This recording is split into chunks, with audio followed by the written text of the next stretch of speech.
ഈ സംസ്ഥാനത്ത് SIR-ന്റെ കരട് വോട്ടർ പട്ടികയിലെ പരാതികളൊക്കെ സമർപ്പിക്കാനുള്ള സമയപരിധി ഇന്നിപ്പോൾ തീരുകയാണ്.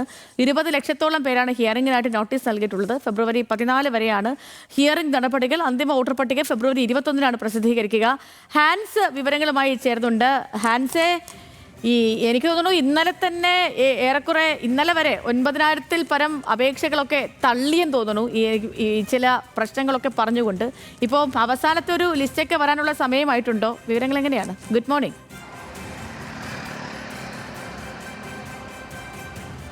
Sethu, good morning. സംസ്ഥാനത്തെ തീവ്ര വോട്ടർ പട്ടിക പരിഷ്കരണത്തിന്റെ മറ്റൊരു ഘട്ടമാണ് ഇന്ന് അവസാനിക്കുന്നത്. രണ്ടാം ഘട്ടം എന്ന് വേണമെങ്കിൽ പറയാം. കാരണം ആദ്യഘട്ടത്തിൽ ഈ വിവരശേഖരണം നടന്നിരുന്നു 1 മാസം. പിന്നീട് ഇപ്പോൾ അതിൻ്റെ പരിശോധനയും ഈ കരട് വോട്ടർ പട്ടികയിന്മേലുള്ള പരാതികളും ആക്ഷേപങ്ങളും സമർപ്പിക്കാൻ 1 മാസത്തിലധികം സമയം തെരഞ്ഞെടുപ്പ് കമ്മീഷൻ നൽകിയിരുന്നു. അത് ഇന്നാണ് അവസാനിക്കുന്നത്.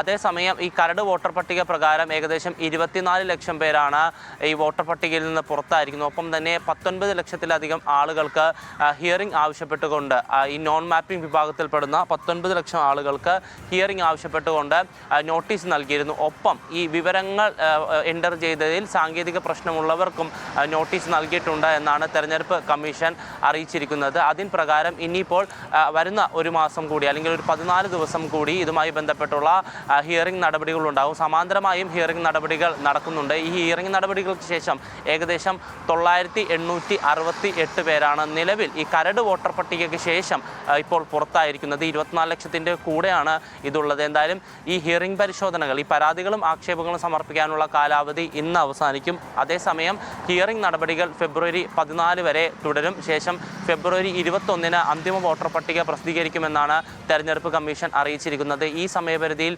ഇതുവരെയും യാതൊരു വിധത്തിലുള്ള മാറ്റങ്ങളും വരുത്തിയിട്ടില്ല. പക്ഷേ അതേസമയം നിയമസഭാ തെരഞ്ഞെടുപ്പിൻ്റെ നാമനിർദ്ദേശ പത്രിക സമർപ്പിക്കുന്ന അവസാന ദിവസം വരെ വോട്ടർ പട്ടികയിൽ പേര് ചേർക്കുന്നതിനുള്ള അവസരമുണ്ടാകും എന്നുകൂടിയാണ് തെരഞ്ഞെടുപ്പ് കമ്മീഷൻ അറിയിച്ചിരിക്കുന്നത്. അതുകൊണ്ട് തന്നെ ആശങ്കപ്പെടേണ്ട ഒരു സാഹചര്യമില്ല. കൃത്യമായ സമയപരിധികൾ ശ്രദ്ധിച്ചുകൊണ്ട് വോട്ടർ പട്ടികയിൽ പേര് നൽകാനുള്ള അപേക്ഷ നൽകിക്കഴിഞ്ഞാൽ ഇത്തവണ നിയമസഭാ തെരഞ്ഞെടുപ്പിന് നമുക്ക് വോട്ട് ചെയ്യാം. സേതു.